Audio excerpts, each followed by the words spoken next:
Bismillahirrahmanirrahim. Assalamualaikum warahmatullahi wabarakatuh. Perkenalkan, saya Muhammad Rafi Diaulahad.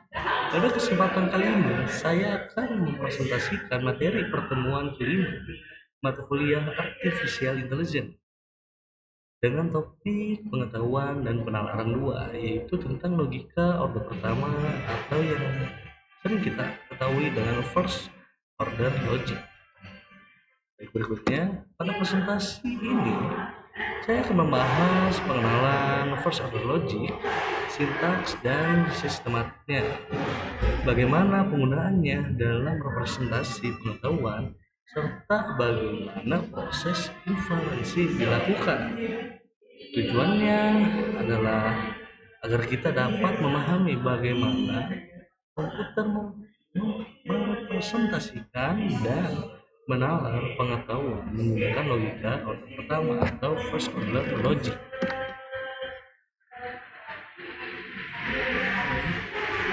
Logika proposisi terlalu sederhana karena hanya menyatakan kebenaran atau kesalahan suatu fakta tanpa memahami hubungan antar objek.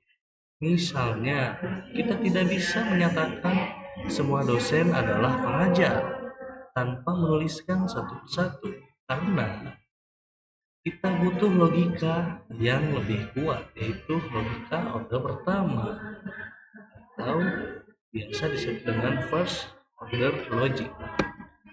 First order logic memungkinkan kita menyatakan hubungan antar objek dan sifatnya. Misalnya, Ari mengajar di F030 dapat direpresentasikan dengan relasi mengajar Ari, F030. Dengan cara ini, pengetahuan menjadi lebih bermakna dan bisa disimpulkan secara logik. Sintaks first order logic mirip tata bahasa, menentukan bagaimana kalimat logika dibentuk, sementara semantik menentukan makna dari kalimat tersebut, yaitu bagaimana simbol-simbol itu merepresentasikan dunia nyata. Kemudian, untuk bagian 2, di sini ada kalimat atomik dan semantik. Kalimat atomik adalah dasar dari semua pernyataan logika, sedangkan kalimat kompleks atau kalimat semantik adalah kombinasi dari beberapa kalimat atomik. Dengan operator logika, kita bisa membangun pernyataan yang lebih rumit dan bermakna tentunya. Kemudian untuk kuantifier, itu merupakan kekuatan utama dari first order logic atau biasa disebut dengan kuantum. Kuantum universal menyatakan sesuatu berlaku untuk semua, sedangkan kuantum eksistensial menyatakan bahwa ada setidaknya satu yang memenuhi. Dengan quality, kita bisa menyatakan dua hal identik.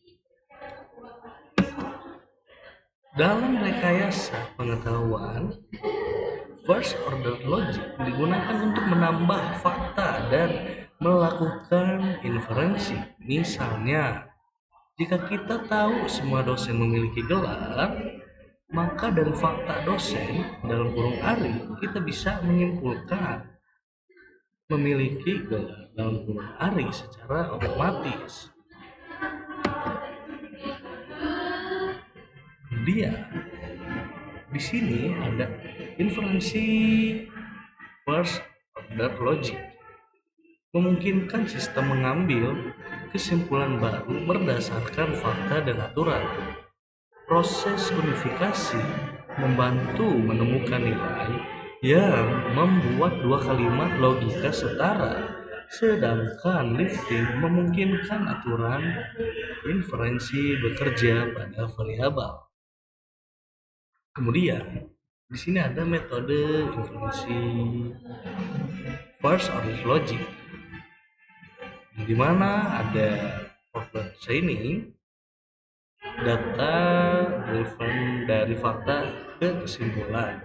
Kemudian ada backward chaining yang di sini goal drive dari pernyataan ke premis, kemudian resolusi pembuktian dengan kontradiksi. Saya jelaskan ulang, forward chaining banyak digunakan pada sistem pakar, sedangkan backward chaining menjadi dasar dari bahasa pemrograman seperti Prolog. Resolusi merupakan metode tunggal yang sangat kuat untuk membuktikan kebenaran suatu pernyataan logika. Kesimpulan secara ringkas dari keseluruhan yang telah saya sampaikan, logika order pertama atau yang kita kenal dengan first order logic memungkinkan representasi pengetahuan yang lebih kaya dan mendalam dengan unifikasi dan inferensi. Komputer bisa menalar seperti manusia walau masih terbatas pada aturan logika formal.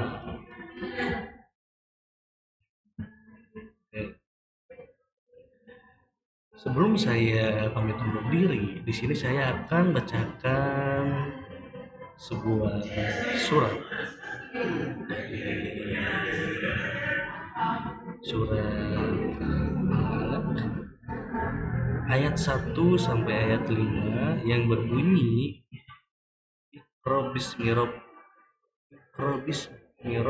allazi khalaq, yang artinya bacalah dengan menyebut nama Tuhanmu yang menciptakan.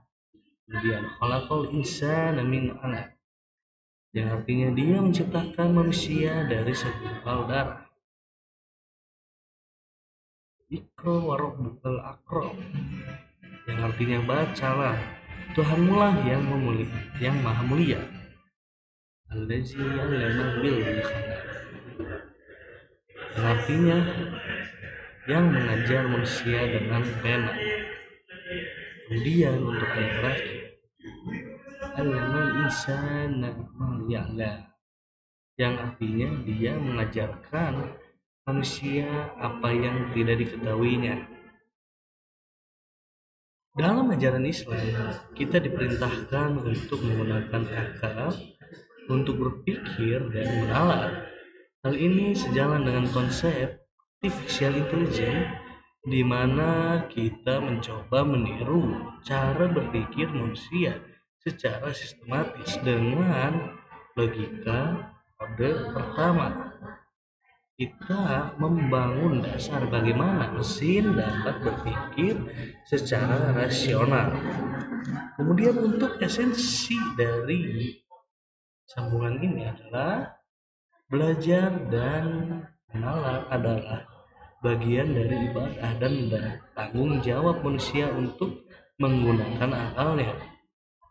Dan untuk keterkaitan dari materi ini adalah logika dan penalaran